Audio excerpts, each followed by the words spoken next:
For a number of years, Nigeria has been tinkering with the idea of diversifying the Nigerian economy from oil. We've explored several.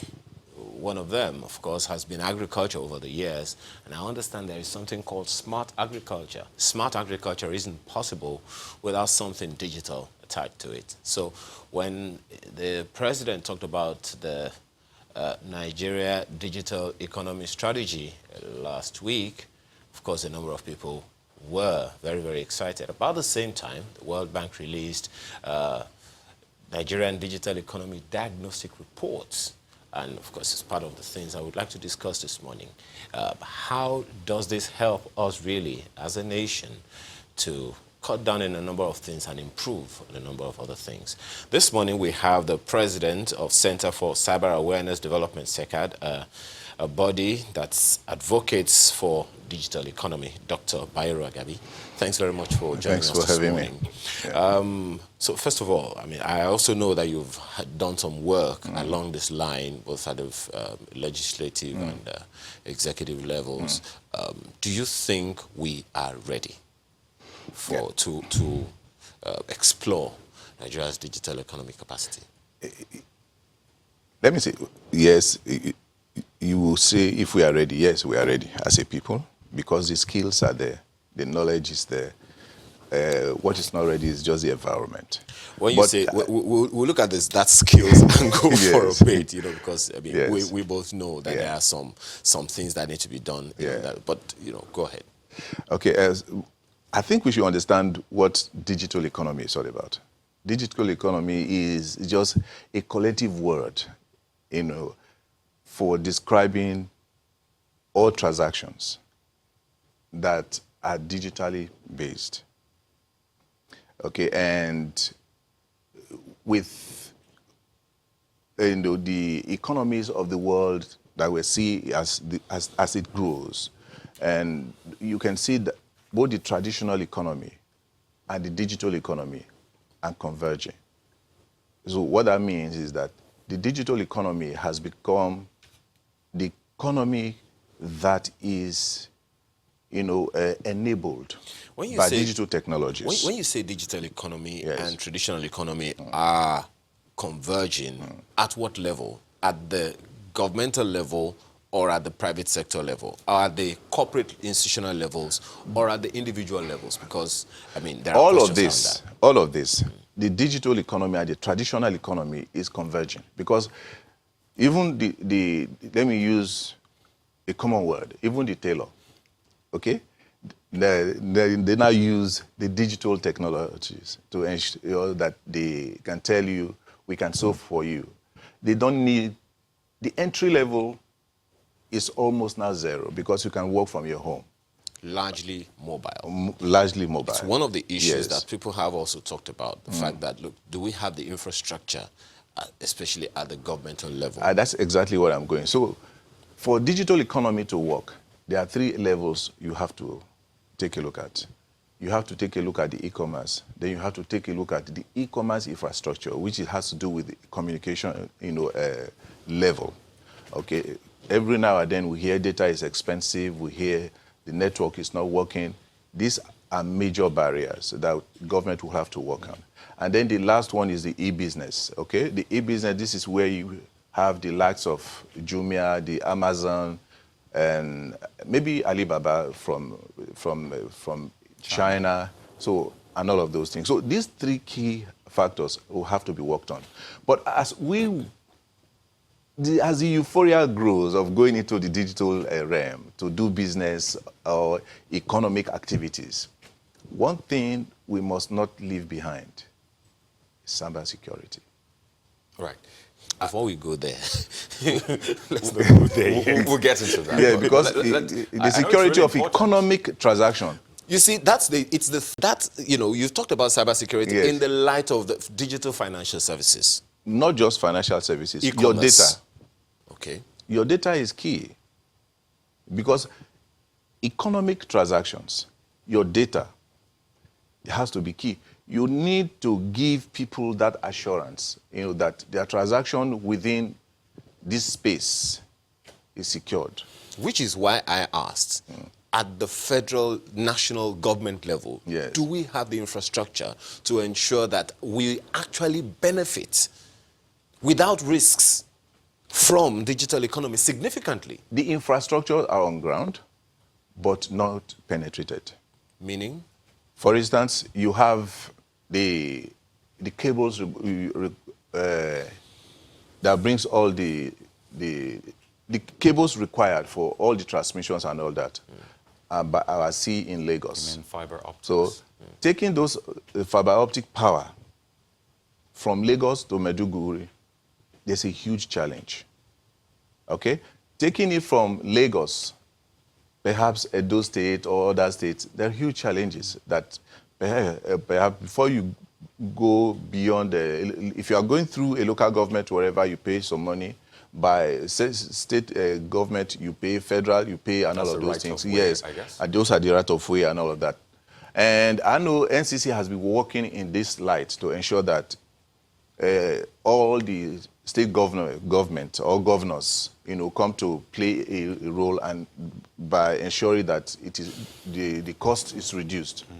But majority of the governors are not complying with this. So when you hear data is expensive, without data, I do not know how your digital economy really can work. Because if it's expensive for you to transact business digitally, you will pass the cost to the end user. Now that you bring in the government, let's try to explore that a bit. Now, you listened to one of the speakers at the digital forum, and she was saying that the digital strategy, if I may paraphrase, of the Nigerian government is not exactly clear. And, that statement hit us just as she dropped it. And I'd like us to focus on this, because that is basically what determines the atmosphere in the industry. We have a target of 2023 to ensure we have a digital economy. And at this point, people are saying we don't even have a roadmap, as it were. But let's not forget, at that same conference, the president launched the National Digital Economy Policy. So, different sides of it. What do you think? I think I dance with Funke Okpeke. Why I'm saying so is that in a digital economy, everything is converged. Okay, both e-government, our laws, the parliamentary, parliamentarians will have to be ready to ensure, because this is the grade at which it works. You have to have the infrastructure. You have to ensure that, like the data silos we have converged, our identity. Who is a Nigerian? It's not just Nigerian by face, but our identity has to be taken to the bank. So perhaps this National Digital Economic Policy is the right step in the right direction, maybe. It's the right step in the right direction, but there are certain things we must do. Let me give you an historic perspective to this. Right. Under Obasanjo, the Ministry of Communication was moved, the communication end of it was moved to information, and it became Ministry of Information and Communication. That was when the late Dora Akuile was there. Immediately she left, and then it came under Jonathan. Mobola Johnson came on board. Then the information was removed, detached, and then technology was added to it. Communication still existed. What that means to me was that the job or the laws that they ought to do to ensure that that thing stays as a ministry was not done. So we had Ministry of Communication and Technology, or Ministry of Communication and Technology, call it the City Ministry. Immediately Omobola Johnson left, Buhari came in. Okay, the present president. Now we are talking of Ministry of Communication and Digital Economy. But that communication ministry still exists. So it's not a change in nomenclature that we are talking about. It's not a change in name that we are talking about. But a digital economy has to do with all of those that uses the digital technologies to do their businesses, from law, governance, the legislators, and education, virtually every sector agriculture, of the Nigerian economy. Virtually, not just Nigerian economy, virtually in all aspects of the economy. So it has to be properly put right so that we can have a roadmap to say, this is our digital economy roadmap. I'll give you an example. Before you give us that Yes. example, you said the other time that you were with Mrs. Funke Opeke when Yes. she mentioned that strategy wasn't clear. Yeah. One of the questions everyone would also ask is, okay, so the strategy has been launched. Who has seen it? You know, it's the question that many people are asking, because, for instance, many of us have seen the World Bank's Nigeria Digital Economy Diagnostic Report. Yes. You know, it's difficult to place that side by side, you know, with the with Nigeria's strategy. We also know that there is such a thing as the Smart Nigeria project. Okay, that one is also there. There's an element of it in the ERGP that's supposed to expire next year. The clarity of it is what the issue is. If it is not clear, how do all the ministries, departments, and agencies fit in? What I know that the government can do in this case, I know the Honorable Minister is going to do that, is to convene a stakeholders conference, so to ensure that everyone makes contribution or understand what the digital strategy is all about. Because as it is right now, not many people understand what the digital strategy, is all about. Nigeria's digital strategy. Nigeria's digital strategy is all about. I mean, take a look at it.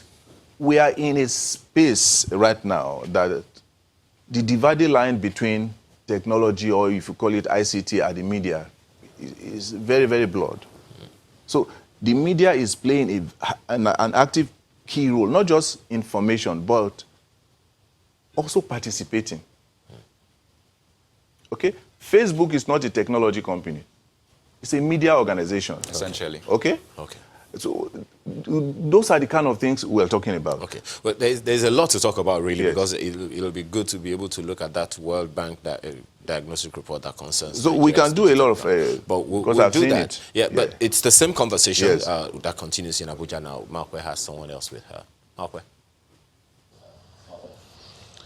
Yes, we have with us this morning Mr. Adamu Garba, who is a digital strategist and the CEO of IPI. You're welcome to Sunrise Daily. Thank you very much, Maupe. I know a lot of Nigerians who know about Facebook, Twitter, Instagram, and perhaps a number of other platforms. I know they do online banking. But when you talk about digital economy, it sounds like you're talking about something very different. Yeah. But we've seen what is possible. We've seen what a lot of young people are doing unassisted, coming up with, fantastic ideas. And it gives a glimpse of what is truly possible. Well, you are the expert here. Can you give us a wider glimpse of what is really possible in the digital economy if there is a plan and as government is taking interest? Yes, actually, the fact that we discuss about economy, we're talking about production and consumption. So what is interesting about digital economy that arouses interest globally, including our government picking a strategic interest, which is really very important at this stage, is that we have an interesting change in the economic dynamics of the internet era compared to the normal industrial era that we used to have in the 20th century. Whereby now you look at businesses are becoming platforms as opposed to the way they used to be a one-line supply chain. This time around is a circular ecosystem-driven supply chain, where in the normal economy, you have the supply side, kind of driving the economic prosperity, while in the digital economy is the demand side that is driving the economic prosperity. If you come back again into the production system, the production usually comes from inside out in an industrial economy, while in the digital economy is from outside in. I can give you an example now with Instagram, for instance. It's the largest TV network in the world, and the content that being produced by the people, not Instagram itself. All it does is to give you the platform and the access. So this is exactly what is making the digital economy a very different economic system compared to the normal traditional industrial economic system. And that is why the government is taking interest, and it's really very clear.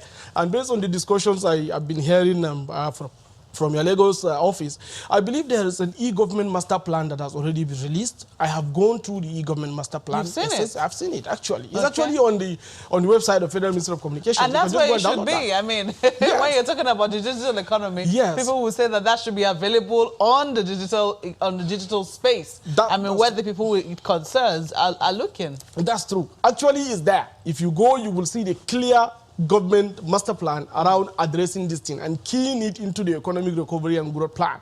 You know, for this year, it's going to expire in 2020, and then the Honorable Minister is saying we need up to 2023 to be able to wholly digitize the economy, which is actually very possible, because if you look at the rise of industries, just in 2001, you have all the top companies in the world, the most capitalized companies. You have only one digital company standing there, which is Microsoft.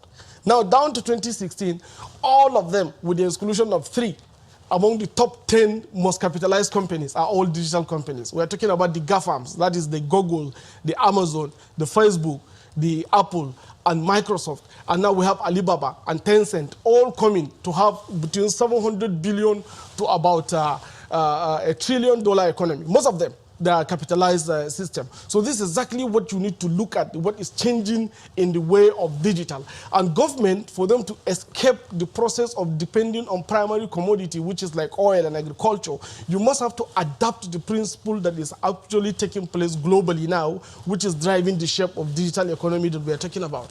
Like if you look at now, Nigeria's maybe the total budget cycle is around $29–30 billion. That's the total amount of money that Alibaba makes in one trading day when they launch their Black Friday. So this is exactly why it is very critical and important that government should take interest in it. And I believe the government of today is actually taking the necessary step in addressing that. That's actually what I believe. And of course, I was going to ask you quickly what you saw in the plan that is interesting for you, that shows that we are on the right direction. I know I haven't seen the plan, but I have seen that government has taken more than a passing interest in it, not just with the launch of the plan, but also in the new finance bill being mentioned. They're looking to tax that particular industry. I think they believe that if it's doing so well and it's already starting off in Nigeria, perhaps they'll be looking at it not just to develop it, but also as a source of revenue, which is legitimate, even though there are problems as to how to get tax revenue from that particular economy because of how it usually works and the fact that it spans many countries in some instances. Yes. However, can you tell us what you've seen in the policy that gives you the hope that indeed we are on the right direction to not just create more jobs, but also to get our economy to be among those who will be counted as a digital economy in the future? Yes, if you look at our consistent complaint in the country, we always complain about corruption, we always complain about a lot of confusions in the system. This is anchored due to lack of transparency. The master plan addresses that transparency. Efficiency, too, is one of the things that was addressed by the master plan, because it clearly shows how efficient government institutions are going to be. For instance, people go to Twitter to complain when they cannot be able to reach Public Complaints Commission. And this is the problem. When you make Public Complaints Commission reachable, accessible to people, and they can get the necessary result when they reach them, it's easy for them to connect with Public Complaints Commission and get the outcome that they desire. So this is exactly what is trying to address. And another thing again is, of course, efficient service delivery, which is why the government designed a master plan. What interests me is the fact that the government itself is making a consistent effort to try to digitize its own operations.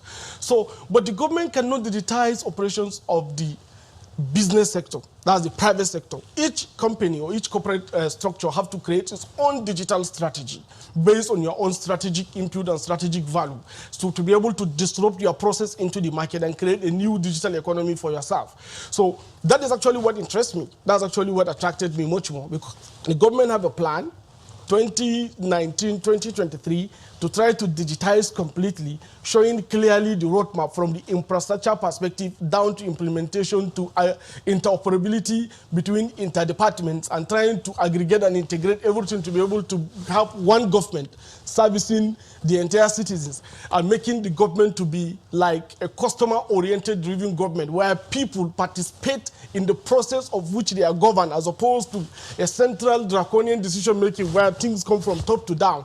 This to me is very interesting. But what we need to do is the people or the corporate organizations also have to create their own digital strategy. So we can't expect the government to tell us that this is the digital strategy, we must all comply. It is not the norm now in the internet era, as opposed to the industrial era where you wait for laws to be able to operate. In the industrial era, in the internet era, you have to define your strategy. I usually give an example, like you have insurance companies now in Nigeria, and you have banking sectors in Nigeria. All these companies are prone to disruption if they don't digitize and create a platform. Two young boys can be in a room and create the largest insurance market that will disrupt the entire insurance industry. The same way you have few guys creating Uber that disrupted the entire taxi industry, and you have few guys also sitting together creating Airbnb that disrupt the entire hotel industry. So this is exactly what you need to look at. So each organization, indeed, there is potential for growth in the digital economy, but it also has the potential to disrupt, so that people are also losing jobs in the so-called traditional economies. Yes, I don't think it's losing job per se. It's a displacement of job.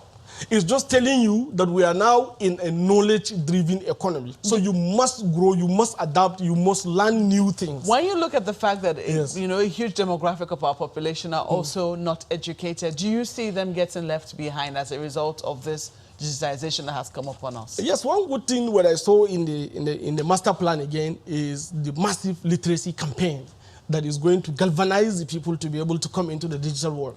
Actually, currently our penetration in the digital domain is usually very low, because the total number of smartphones we have in Nigeria is like 35 million smartphones. We have about 31 million people on Facebook.